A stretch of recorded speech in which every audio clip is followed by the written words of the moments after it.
नमस्कार दोस्तों, Alisa success point online format पे एक बार फिर आप सभी का स्वागत व हार्दिक अभिनंदन है।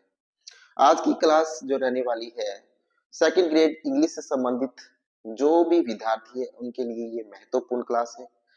आज का जो हमारा ये टॉपिक है वो है इंडियन राइटर से संबंधित, और इंडियन राइटर में हम आज का जो राइटर पढ़ेंगे वो है अरुण कोलाटकर। अरुण कोलाटकर के बारे में आज हम यहाँ पर ट्री की क्लास के द्वारा चर्चा करेंगे। तो स्टार्ट करते हैं आज की इस क्लास को। तो देखिएगा, स्टार्ट करते हैं। अरुण बालकृष्ण कोलाटकर।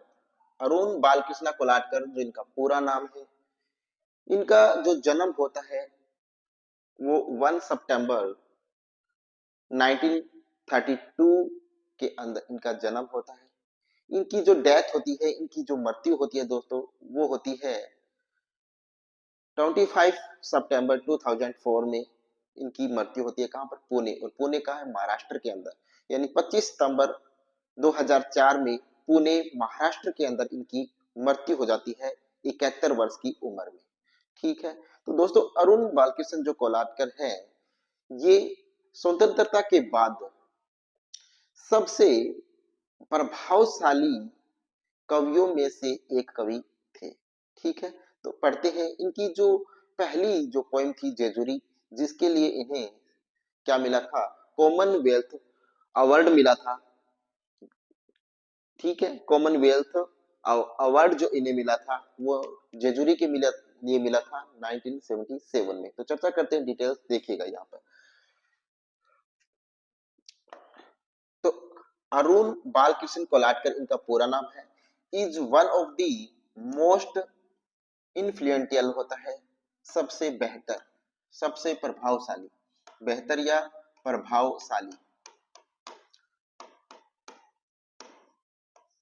पोइट्स कवि, पोस्ट होता है बाद में, इंडिपेंडेंस होता है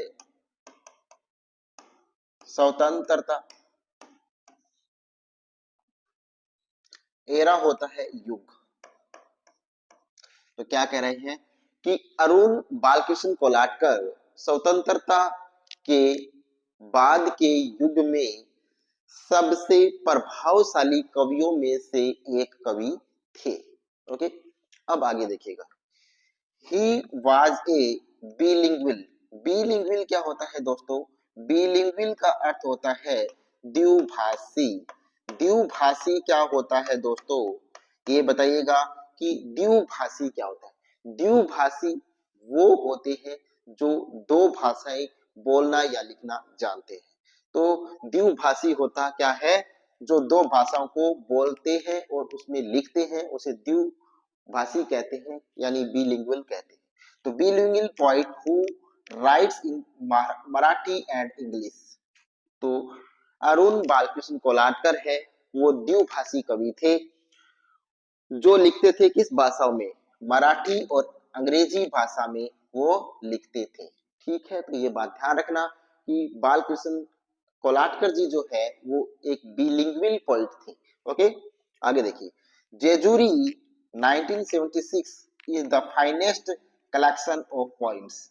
फाइनेस्ट कलेक्शन का अर्थ होता है सबसे बेहतर, सबसे बेहतर या बेहतरीन। देखिएगा कि जेजुरी जो है, जो 1976 में इन्होंने लिखी थी, उनकी कविताओं में सबसे बेहतरीन कविता थी कौन सी? जेजुरी। कि जेजुरी जो उनकी कविता है, वो उनकी सभी कविताओं में सबसे बेहतरीन जो कविता थी वो कौन सी थी? जेजुरी थी। ये बात ध्यान में रखना। Which won him Commonwealth poetry prize in 1977। और इसी जेजुरी ने 1977 के अंदर कॉमनवेल्थ पोएट्री प्राइज जीता। इसने? जेजुरी ने। कब? 1977, 1977 में। ओके, अब चलते हैं आगे की स्लाइड पे, देखिएगा।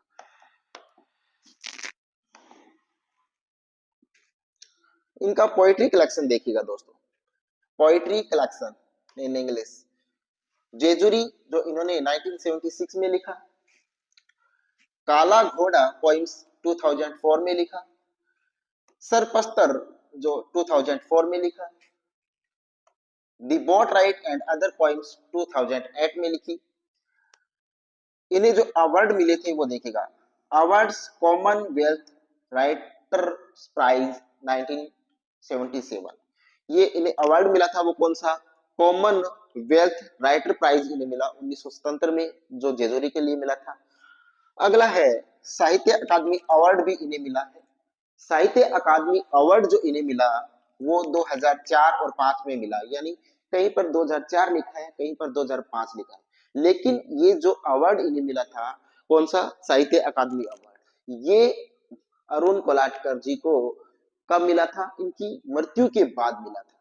कब मिला था, इनकी मृत्यु के बाद इन्हें ये प्राइज दिया गया था, ये बात आपको ध्यान में रखनी है। और ये किस लिए दिया गया था, ये दिया गया था बीज की वही के लिए। इनकी एक कविता का कलेक्शन है जो इन्होंने लिखा था, वो लिखा था मराठी भाषा में। कौन सी भाषा में, मराठी भाषा में। कौन सी भाषा में, मराठी भाषा में इन्होंने लिखा था। एक वर्ष था जिनके लिए इन्हें ये साहित्य अकादमी अवार्ड दिया गया था। इनकी मृत्यु के बाद या इनके मरणों उपरांत इन्हें ये पुरस्कार प्रदान किया गया था। अब बात है कि इनके ये चारों कलेक्शंस जो है वो हम याद कैसे करेंगे, तो सिंपल सी बात है, याद तो हो जाएंगे, लेकिन फिर से मैं आपको बता देता हूँ थोड़ा कैसे आप याद रखोगे कि अरुण जी जो है, इन अरुण जी के पास क्या है, एक घोड़ा है। क्या है, घोड़ा, वो भी कैसा, काला घोड़ा है इनके पास। अरुण जी के पास एक काला घोड़ा है, और ये काला घोड़ा है, इस काले घोड़े को ये क्या करवाना चाहते हैं, ये इस काले घोड़े को बोट बोट की राइड करवाना, क्या करवाना चाहते हैं, राइड करवाना क्या समझते हैं, जरूरी समझते हैं। क्या समझते हैं, जरूरी समझते हैं, जरूरी समझते हैं। और जरूरी समझते हैं इसीलिए ये इसको क्या करना चाहते हैं, सरपट इस पर दौड़ाना चाहते हैं। ठीक है, तो देखिए अरुण बालकृष्ण जो है इनके पास क्या है, काला घोड़ा है, और इस काले घोड़े को ये क्या करवाना चाहते हैं, बोट बोट पे राइड करवाना चाहते हैं।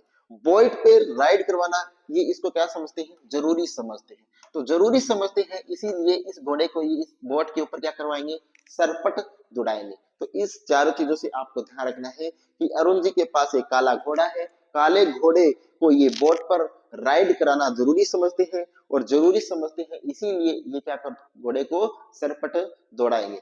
तो देख ले, इससे काले घोड़े से आपको काला घोड़ा याद रह जाएगा, बोट राइड से आपको बोट राइड ध्यान रह जाएगा, जरूरी से आपको जेजूरी याद रह जाएगा, और सरपट से आपको क्या रह जाएगा दोस्तों, सरपस्त्रा ध्यान रह जाएगा। तो इस प्रकार से आप इसको याद कर लेना। अब चलते हैं अगली स्लाइड के ऊपर, देखिएगा। तो दोस्तों thanks for watching this class.